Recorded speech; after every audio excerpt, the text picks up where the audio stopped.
There's the music. That means it's time for Animal Talk. Some of the best doggone pet people on the planet. I'm Jamie Flanagan, and we're going to be doing shrooms today. I'm just a kid that grew up on the east side of Detroit, and saying that held a slightly different context back in the 80s for me. But today, no, we're going to talk about mushrooms and pets and get some good quality information. We're going to steer clear of my shenanigans. But first, little business to take care of. So if you're listening, do all those podcast things in all the podcast places. Like, subscribe, leave a comment. We appreciate everybody who comes along, and especially our sponsors. Insert sponsors here. So yes, thank you to our sponsors and everybody who's listening. Again, like, subscribe, leave a comment, and then more importantly, tell 10 of your friends.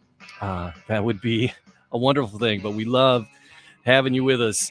And we love finding out interesting things about our pets and animals. And like I made an offhanded joke about doing shrooms, we're talking real mushrooms and real good health for pets. And we have a couple of guests on us with us today to inform us about what mushrooms can do for our pets. First up, we got Joni Kimlet, and Joni is the Director of Veterinary Education and Outreach. And then we also have Dr. Rob Silver. Dr. Silver and Joni, here we go, bringing you guys into the party. Welcome to Animal Talk.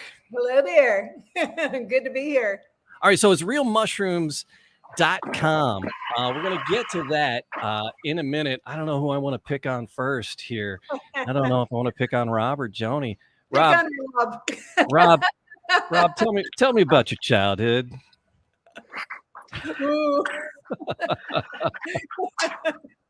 No, Rob, but really, I was born at a very early age. I was very, very young. I wanted to be near my mother. That's what I was. Yes. But Rob, no. What led you to you're a veterinarian? What led you to your passion for pets and animals? Yeah, I've always had a love for animals. My parents really wanted me to be a medical doctor. If I sound okay? You're getting the audio okay? Yeah.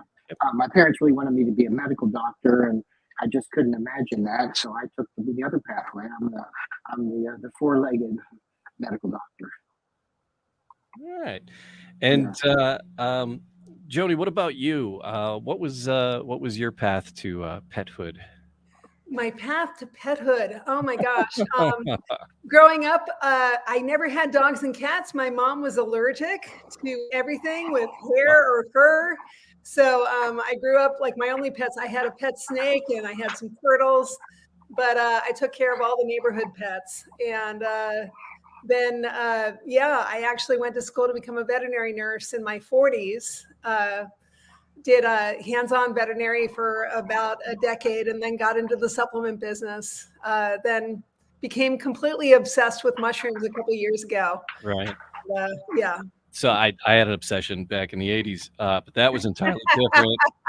And it didn't always end well. So, but I'm much better now. But no, so when I talk, I have that concept of people say mushrooms, and then actually now with medical marijuana and legalized recreational marijuana, it comes into play, and that's just what snaps into my 12-year-old brain when you say it. But so tell me about realmushrooms.com and what this can actually do for pets, and how do you feed it to the pets? Yeah. Sure. Rob, you want to take that? Yeah, I'd like to also go back to talking about shrooms in general in the context that you just were referring to, Jamie. Yeah. In that, with your association of the word shrooms with the more recreational or spiritual mushrooms is common. Everybody does that. In fact, when you talk about CBD, everybody wants to talk about THC, and it's always about the intoxication, Okay. And the reality is that although at the time back when you and I were both experimenting back when we were 12 years old,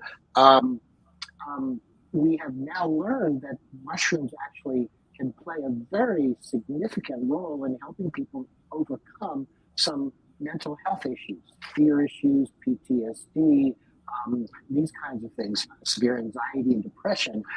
And we don't really have much information yet about how it works in our animals. But many of our animals, have PTSD. Many of our animals, rescue animals, they've been traumatized. Look at the dogs that go to war. I mean, how traumatized must they be? So I know that there's some early investigations into looking at the shrooms that we both grew up on, in terms of helping dogs and cats, with some of their emotional types of issues. But what is interesting about mushrooms is they're an incredibly, mushrooms in general, is that they're an incredibly diverse organism that has multiple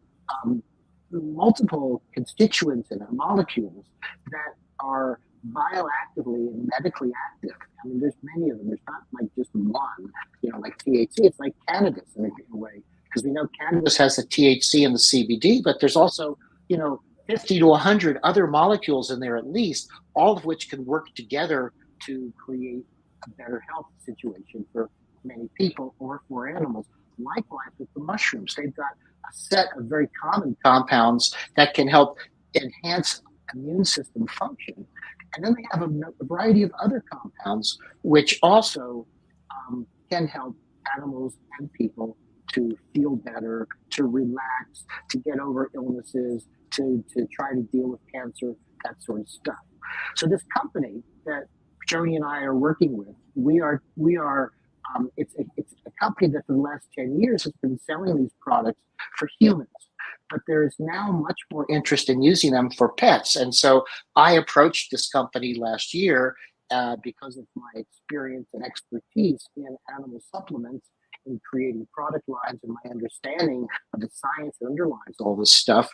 And I suggested to them that because there's all of this consumer interest in helping keep our pets healthy using natural substances like mushrooms, would they let me put together a product line for them? And they said, yeah, please. Yeah. So that's what we're in the process of doing. We're just at the beginning of it. We've gotten, I don't know what, six different formulas right now. Yeah. And that's just the beginning, So Dr. Rob, you're pretty much a mad scientist then. You're just mixing and conjuring and I'm a happy scientist. Yes. Making animals happy. Yeah. Exactly. So and it's true. I've got a little lab here in my basement, and I've got a lot of fun, putting these things together. And Sure. And with animals, it's not just whether it works; it's whether it's tasty enough that the animal can accept it. Because that it can be a real burden on a pet parent to try to give something to an animal every day that it doesn't want you to give it to them. It doesn't make it a very pleasant event when you're trying to help them get healthier and they're fighting you all the time. So that's the real challenge with doing pet products, is making them easy to give and effective too. Because if the animal doesn't take it, it ain't gonna work. So Joni, do you have any firsthand experience giving mushrooms with any of your critters? Oh, absolutely. So I have a little dog, Scruffy, and I've been giving her mushrooms for a couple years now, and she loves them. I mean, I sprinkle them on our food. I also, in addition, mushrooms are great, in a variety of different ways. You don't have to necessarily buy mushroom supplements. You can, the same mushrooms that are safe for humans are basically safe for animals. So cooking with mushrooms, for instance, shiitake, even just the common button mushroom is very high in all kinds of wonderful, nutrients. It's high in theanine. And so, when you're cooking mushrooms for yourself, you can put some in your pet's bowl. So I do that for my dog. I give her a variety of different mushroom supplements a day. Absolutely. And as Dr. Silver was saying, Real Mushrooms, the company we work for, they've been carrying human supplements for a number of years, and people started using them for their pets. And it's just amazing. Like we get, when somebody gives a review, we get a little ping on our on our phone, saying somebody's just left a review. And it's just amazing. It's heartwarming to people, talking about the benefits that they're seeing in their pets when they're adding mushrooms to the diet. And of course, this is all anecdotal, but still, it's like all these people can't be wrong, with, pets, getting some relief from anxiety, support for their cognitive function, even, the big C word. And I'm not talking coronavirus, I'm talking cancer, people talking about very often, that's where mushrooms come in with pets, is that, there's a lot of anecdotal evidence, and Dr. Silva can go much more into the clinical studies. That's often how people find their way to mushrooms for pets, is when they're dealing with something like cancer or or an illness where they're looking at options. Maybe they've tried conventional medicine and they're looking to add to that, or they don't want to go the conventional route and they're looking for other options. So I'm looking at the website, realmushrooms.com, and there's a little button for pets, and it takes you to the 6 different blends that you were talking about. And then one is called 5 Defenders. And then we have one that says relax on it. Yeah, mushroom relax. Mushroom immune. So I'm going to guess that's, for relaxation, for boosting the immune system. Turkey tail. What is that? Does that make your pet grow a turkey tail? Is it what? You should see my dog Scruffy. She like, oh my God. During mating season, all the turkeys come running. Dr. Rob, what is it? Because there's is it relish, lion's mane, turkey tail? Which is lion mane? I'm going to guess maybe that's for a healthier coat. So what are these different formulations geared towards? So this is what turkey tail looks like. Yeah. Okay. And although it's dried, when it's colored, when it's fresh, you have all of these ridges here that look like the colorful tail of a turkey, which is how it got its name. So that's a good one. Yeah, there you go. Cool. Yeah, right. Neat. So okay, and what was your question? So what is turkey tail? The turkey tail blend here. What's that for? What's that when you're giving that to your pet? What's the goal? Well, the turkey tail is just a single mushroom species in that bottle that you're seeing on the website, which is in a capsule form.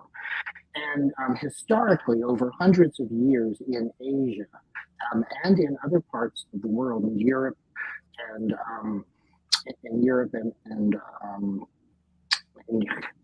North America as well, the turkey tail mushroom grows globally, and native peoples have adapted it to use to treat cancer and other types of immune system problems, including viral infections. In fact, when I was exposed to coronavirus and my daughter got it, I started taking a bunch of turkey tail because of the antiviral properties and the ability to improve immune system function. So there have been some advancements in extracting some of the goodies, the more powerful ingredients in turkey tail, and they've done some kind of pharmaceutical processes with it to extract single molecules that are very potent against cancer. But the whole mushroom contains many, many different compounds in it which work together. And so we feel that the turkey tail mushroom is a very valuable contribution to any health program for a dog or for a human being. All right, and what about the lion's mane? What that formulation? What's the goal for that formulation? Jody, would you like to talk about lion's mane? Jody just wrote an article on lion's mane. Yeah. Jody, is that cognition? Now that I'm zooming in, it's cognition. Yeah. I thought it was maybe for a good coat. Lion's mane. I just guessing. Yeah. No, lion's mane is a really interesting mushroom, and it's relatively new. Even though, ever since Fantastic Fungi came out and people are getting more interested in mushrooms, lion's mane's out there in the marketplace, but it's actually a relatively new mushroom because it's rare in the wild, and it's only been in the past maybe decade or so that they figured out how to cultivate it on a large scale. And so it's kind of the mushroom darling right now. And there's something called the doctrine of signatures, which says that often like plants can look very much, and mushrooms can look like what it is that they're good for. And so a lion's mane kind of looks like a brain. And so it's excellent for cognitive function. I just wrote a paper on lion's mane and canine cognitive dysfunction, which is like doggy dementia.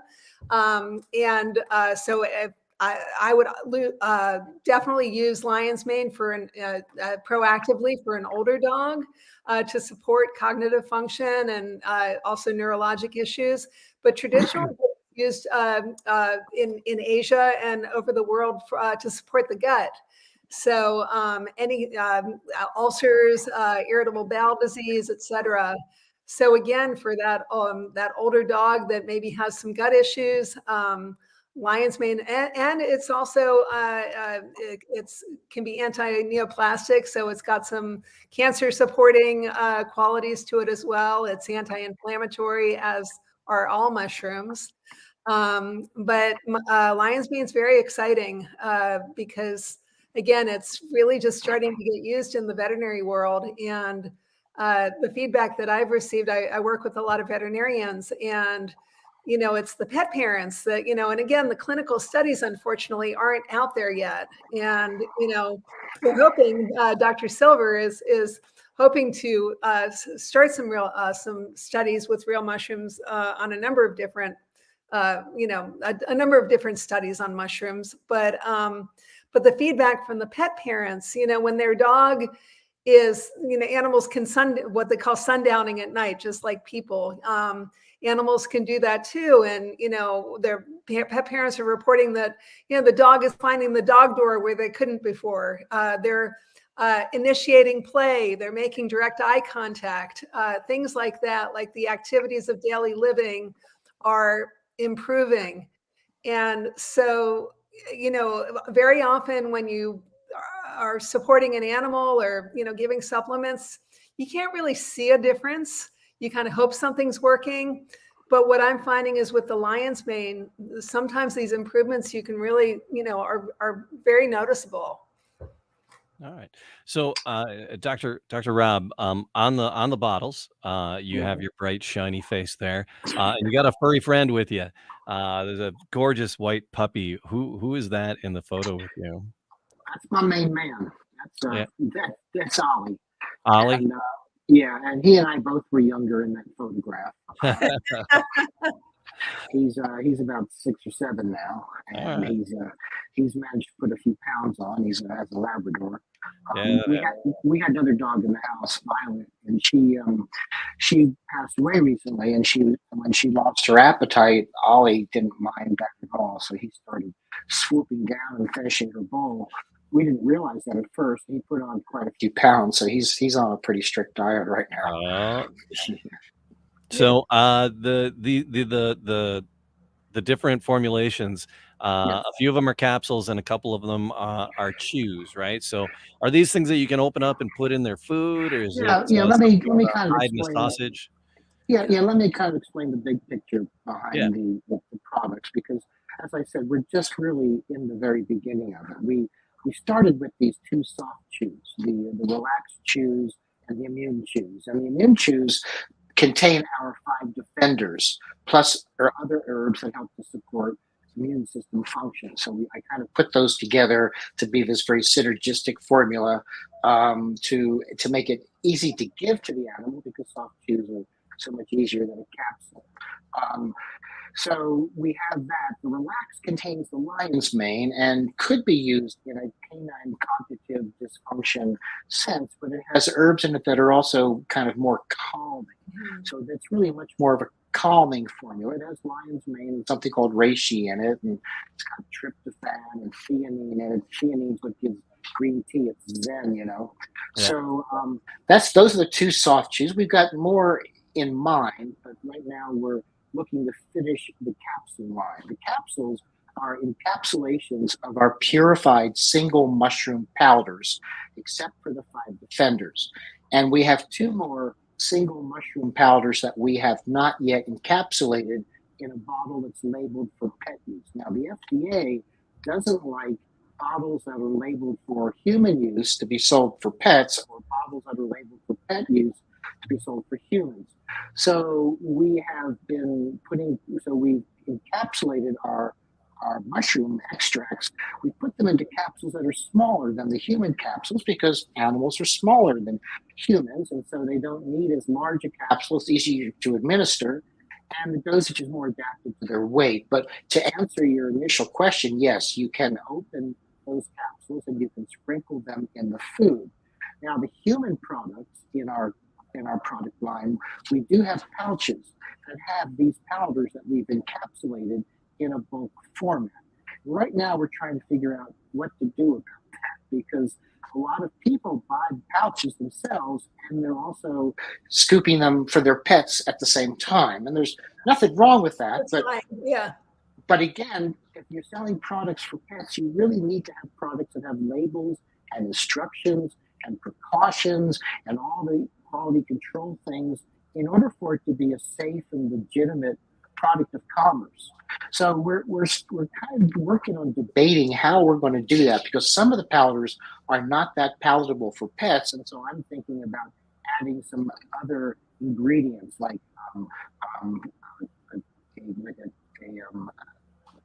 like a green-lipped mussel or a krill oil or something like that has a very strong kind of fishy tidal pool taste that might overcome the taste of the more bitter, difficult to take herbal extract. So we're in a process. Plus, we're going to do some specialized formulas like a canine cognitive dysfunction formula. I've got an allergy formula in the works. And although we can't call it this, we've also got a cancer formula in the works. Okay. The FDA doesn't like the word cancer in the product. Yeah. And Ollie is the taste tester for all of these. If it doesn't pass Ollie's, if it doesn't pass by Ollie, then it has to be reformulated. Yeah. If a fat lab won't eat it, we're in trouble. So I know a little bit, and it's what they always say is a little knowledge is very dangerous. But from what my understanding is canine veterinary medicine and feline veterinary medicine are very different things. But these are good for both canine and feline, our feline friends. I'm a cat guy. I got my boy Percy. He's I love dogs. I love dogs, but when it comes down to it, I'm kind of a cat guy. So this is safe for my kitty cat. Yeah. So I don't discriminate on the basis of breed. We like you anyway. Basis of breed or hair coat color. Yeah. Yes, these are fine for cats. They are safe to use. Cats, as you know, if you're a cat fancier, are much more sensitive to toxins than dogs are, horses, or humans. So they are safe to use. The biggest problem with a cat using these is getting the cat to take these. As you know, cats are pretty picky about what goes into their mouths, and there's a good reason for that. I don't know if you realize this, but because cats are much more sensitive to toxicity, over the millennia, they have developed to be very picky. It's a life-saving pickiness, And what they do is they smell the food, and their olfactory apparatus is very, very sensitive. And if they smell something in the food that they didn't smell the day before, they get suspicious, because if they smelled it the day before and they're still alive, then they could probably eat it. But if it's something that they're unfamiliar with, they probably won't take it. So I have a strategy for introducing things to cats that works for most cats. Some cats are pretty difficult. Some cats are impossible, should we say, to get anything into them. But so that's the big challenge. Cats, for the product formulator, which is, in addition to being a veterinarian, that's kind of what I do. I kind of like it. It's like cooking, It's my mad scientist thing, as you say. But for a product formulator to be able to formulate a product that is palatable to a cat is like the holy grail. If you could do that, you've got it. It's true. And I have to add that the Relax Chews that Dr. Silver was talking about, they happen to have catnip in them as well. It's one of Dr. Silver's favorite formulas. And when we did the taste testing, I was actually surprised by how many cats ate the chews. I didn't think any would. And I Yeah. would say at least more than half of them ate them, and some of them played with them before they ate them, which is really, one of them rubbed against the chew, and then played with it, then ate, batted around and ate it. So, Yeah, it's I reformulated it because the first batch we made, Ollie wouldn't eat them. Mm. He wouldn't eat them. Like, really? So we added some chicken liver to it, and we kind of bumped a few of the proportions around to kind of play with the taste. And now he'll eat it. He'll eat as many as I put in front of him. I think he had 7 last night. Nice. we all breathed a sigh of relief when Ollie gave his approval. Well, yeah, you can't have a dog be your poster boy on the label and have him not eat the formula. Right. That gets So to be a little ironic. a lot of people that would be into this and open to trying this for themselves or their pets, those are the kind of folks that, generally speaking, really like to do their own research and dive into it and learn themselves. So, Joni, when people are trying to research you and what they're going to buy and put into themselves or put into their pets' Sure. bodies, is there a good information on your website that they can dive into? And is there a big old rabbit hole they can dive down? Yes, absolutely. If you go to our website, the realmushrooms.com website, we're very big on education. That's one of the reasons I joined the company, is like we want people to understand. The more they know about the mushrooms, the more they're going to realize the quality of our products, because there's unfortunately a lot of products out there that are just not mushrooms. But we have blogs. If you click on, I think it's Learn up in the top right-hand corner, you'll see a number of different blogs. And I want to give a shout out to Dr. Silver, who just did a wonderful turkey tail blog that just came out a few days ago. That you can read all about, if you have an interest in a mushroom, you can read about the lion's mane or reishi. You can read about mushrooms for yourself. You could read about proper extraction methods. There's so many different articles on there that you can read. That's an excellent source. Generally speaking, when people are into this holistic, and I would call this a little bit more holistic, they really love to read and dive into it. So it's good that that's out there for them. And so purchasing the product, it seems like the price range is pretty reasonable for a jar, anywhere from $20 to $35, depending on which formulation you're getting. That's a reasonable amount for vitamins. I know Dad's vitamins are a lot more than that. But my dad vitamins I got to take. But so those are reasonable prices. Where is it? Just through your website, or where can people find these products? You can also get them on Amazon. Okay. And Dr. Silver actually has his own website called the Well Pet Dispensary, where I'm just going to give a shout out to Dr. Rob, because he's got a wonderful CBD line as well. He happens to be an expert in cannabis and CBD as well, and has some wonderful products there. So you can get everything on Dr. Silver's website, but realmushrooms.com, or you can go to Amazon. Okay. And Dr. Silver, what's your website again?